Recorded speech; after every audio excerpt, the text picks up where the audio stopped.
I'm going to read from Supreme Court cases that testify, the Supreme Court testifies, the lower court testifies that you don't need a license to drive on public highways in America.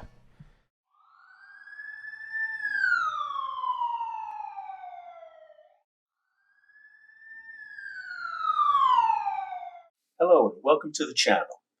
Today we're going to talk about our right to travel and the misinformation that is passed along in the sovereign citizen circles. It's like a game of telephone where at the end no one knows where the bad information came from. This video is from a YouTube channel by the name of Here's the Deal. I'll put the link in the description.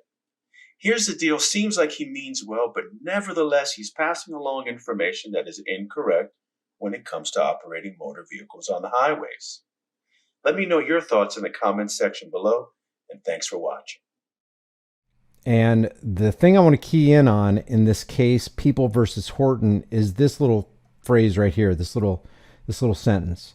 The right of the citizen, and we can talk about, the word citizen versus people, because you're not a denizen of the city, you're an individual. The right of a citizen to travel on a public street with freedom from police interference unless he is engaged in suspicious conduct associated in some manner with criminality is a fundamental constitutional right, not a privilege, which must be protected by the courts. It is a fundamental, elementary constitutional right. Because I keep be reading from this Court of Appeals of California 5th Appellate District, but it's also been upheld by the Supreme Court. The Supreme Court.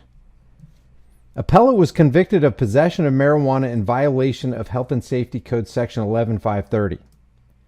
The marijuana was found in appellant's automobile after he consented to the search of the vehicle. Now, this is going to be very, very important later on in this case. Appellant presents two main points for reversal: that the officer who stopped the vehicle did not have probable cause to do so or to detain appellant, that a search made pursuant to consent immediately followed an illegal detention is invalid. This is going to become very important here in a second. The People versus Horton is a Fourth Amendment case. The right of the people to be free from unreasonable search. The court rules that the officer in this case does not have probable cause to stop the vehicle. The officer didn't even have reasonable suspicion of criminal activity. Therefore, everything the officer discovered on the stop would be the fruit of the poisonous tree, Mapp versus Ohio, be thrown out. Don't get it twisted.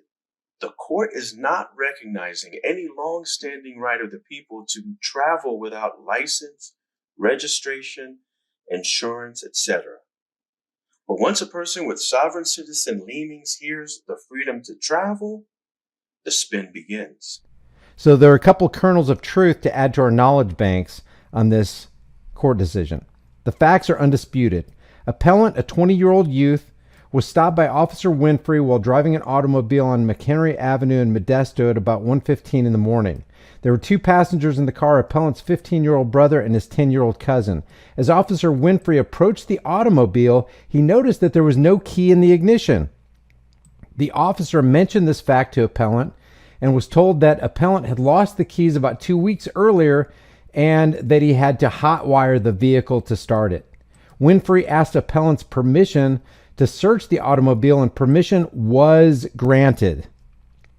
He found 2 burnt cigarettes in the glove compartment. Officer Winfrey then asked to see vehicle registration slip, and when he discovered that the car was registered to Lillian Lacus in Rosemead, California, placed appellant under arrest. Appellant was searched, and a rolled cigarette was found in his shirt pocket. All 3 cigarettes contained marijuana. So you would think, oh, busted. It's curtains for this guy. It's all over.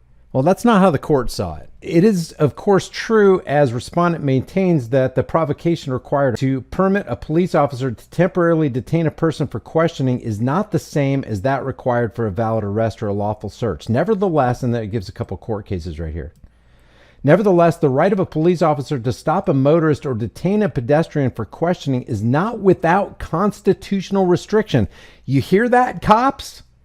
Your ability to even stop somebody during a traffic stop that you think is warranted is not without constitutional restriction. You're bound still by the Constitution. Of course, officers are bound by the Constitution, and I would advise officers to think of Wren versus United States. Always attempt to find a probable cause violation for pulling over the vehicle. If you have a hunch that some other criminal activity is afoot, the probable cause stop allows you to develop reasonable suspicion to extend the stop if necessary. Probable cause stops are seizures under the Fourth Amendment and constitutional. Officers can use a reasonable suspicion for a traffic stop.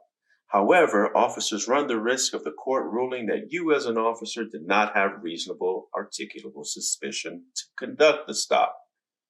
It's beneficial to take a moment and wait for the driver to commit a traffic violation, or perhaps you can identify equipment violations. People versus Horton predates Wren, but the court is also indicating in this 1971 case that had the officer had probable cause for the stop, the same chain of events leading to the defendant's arrest would have been lawful.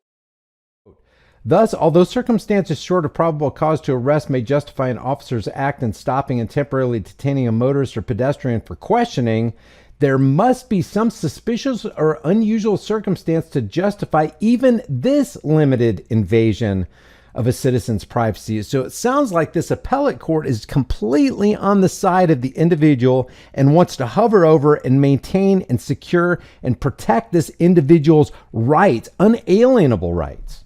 And then it gives a couple more court cases. Generally, the test is whether the circumstances are such as to indicate to a reasonable man in a like position that such a course is necessary to the proper discharge of the officer's duties. And then it gives this People versus 1960 Cadillac, and it's got a couple other court cases right here.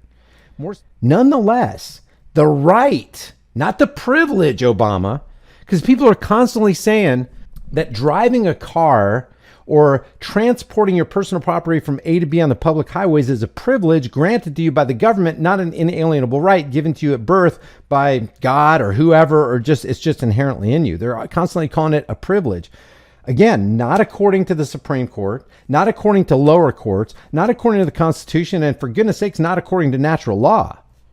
I mean, where do you literally have to pull something out of your ass to say, no, you need the government's permission to take your personal property upon the public highways. It's making it up. Nonetheless, the right, not the privilege of the citizen to drive on a public street with freedom from police interference unless he is engaged in suspicious conduct associated in some manner with criminality, is a fundamental constitutional right which must be protected by the courts. That's powerful. Want to know about the Supreme Court? Here are a couple court rulings right here. I mean, the wording is amazing. And right here, Chicago Coach Company versus City of Chicago, and people can brush this under the rug if they want to, but this is a Supreme Court case. No state government entity